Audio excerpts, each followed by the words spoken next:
Honorable Osabuyu, it is very, very true that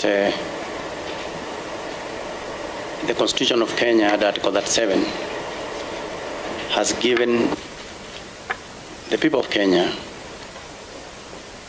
the right to protest, the right to picket,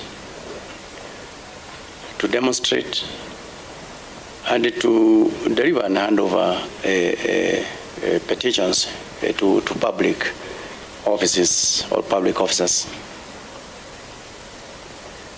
However, I must also hasten to say that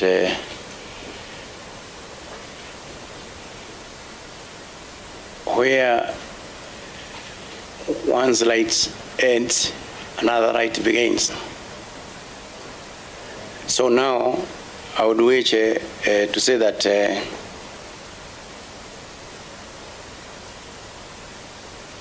there is no country that can never allow extrajudicial killing. Extrajudicial killing is illegal if it ever happens. And let me also say this, that the police officers, in the training of the police officers, a training that I have personally attended to in various capacities, the training is to ensure that a police officer is always in the forefront in the defense of the rights and freedoms of the people through the functions provided by the Police Act. They are well trained on what to do in terms of the management of demonstrations. Public Order Act guides on matters demonstration. If there is excessive use of force by an officer,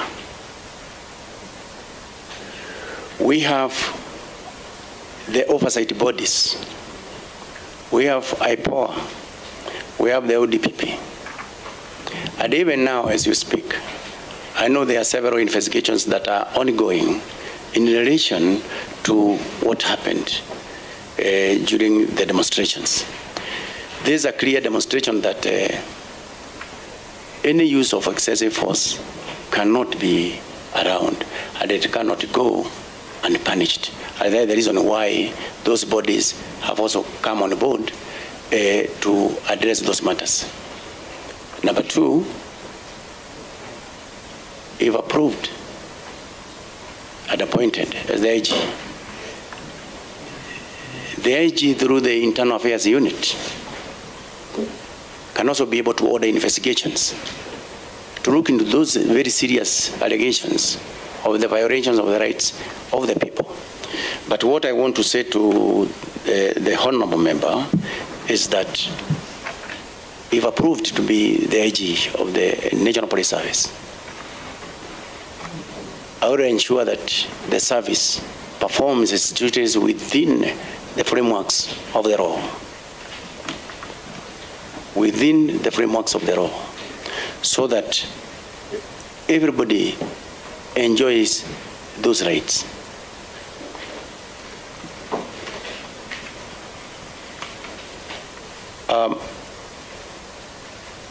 The security of Parliament.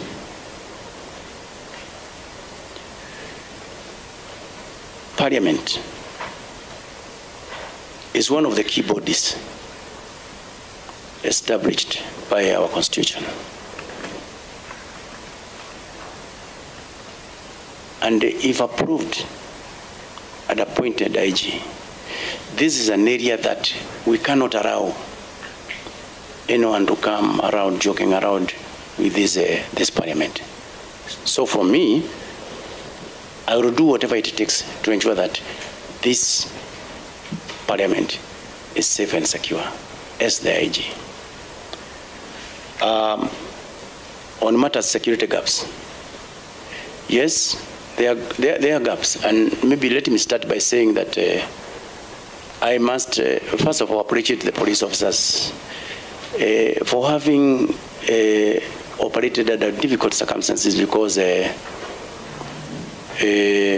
our security, the security of the state, was in jeopardy, because the kind of demonstration that we had, they had actually engulfed almost the entire country,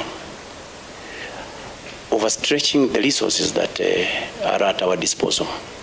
And the reason why, going forward, we still need to invest a lot in terms of ensuring that our officers are well trained. We continue training, continue getting the better equipment to manage some of these things.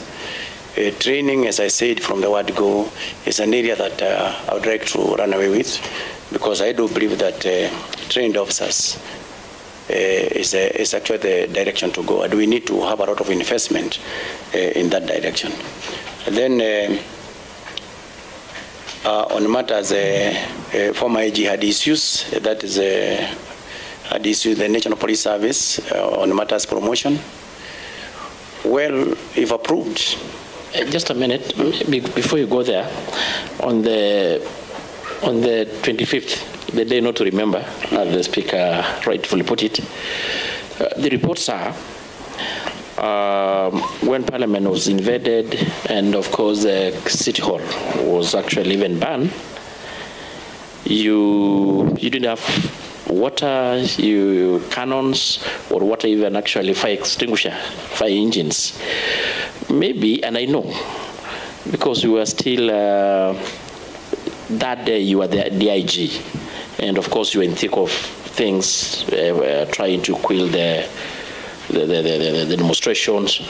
Will you tell the country and us and these members, it is an issue that of course there was demonstration even before, that was actually the second day.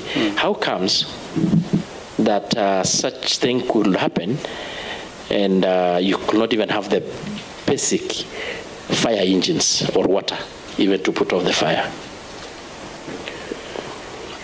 Was it laxity? Was it lack of preparedness on your part as a police service? Chair, Co-Chair, on the part of the police service, who are prepared, fully prepared, because we had actually faced similar issues the previous days. We were fully prepared, and despite the fact that the multitudes of the people who turned up, they were huge. The entire roads from all the way from Thika Road, they were actually blocked. Kiambu Road was blocked. The Globe Roundabout was actually blocked, such that even for the water cannons to get water was also a challenge, because first of all you must do the clearance and then you'll be able to access. But what I would like to hasten to say is that from there are better preparations, and also the issue of the multi-agency support systems are there, and everybody is working for the benefit of everybody. Water is really available, and we say that we are set for that. Thank you, Chair.